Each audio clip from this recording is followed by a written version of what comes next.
J'ai reçu à mon bureau la semaine passée un monsieur il ne voulait même pas être reçu par quelqu'un en dehors de moi. Et je l'ai reçu, il était employé du privé. Il tenait absolument à aller dans le Schengen comme visiteur. Genre, il allait pour le tourisme. Et il disait qu'il tenait absolument à me voir parce qu'il pense que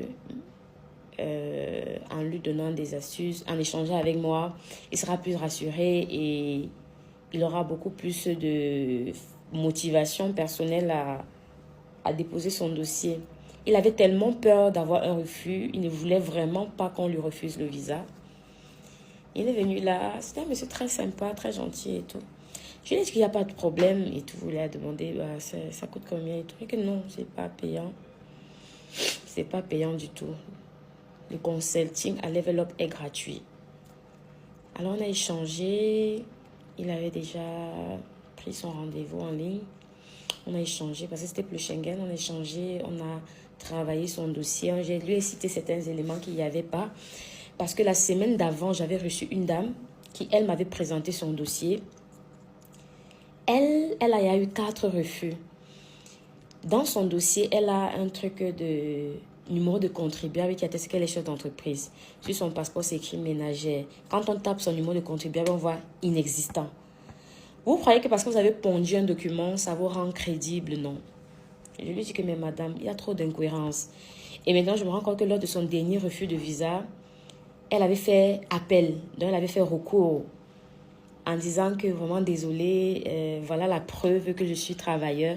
Elle m'a introduit une preuve encore qui vient encore totalement contredire ce qu'elle avait dit. On l'a spammé pour 1 an.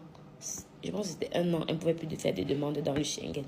Et j'ai essayé d'expliquer ça au monsieur pour dire que non, là tu as sorti un truc de contribuable. Tu as dit que tu es salarié dans une entreprise, mais ton entreprise c'est une entreprise crédible.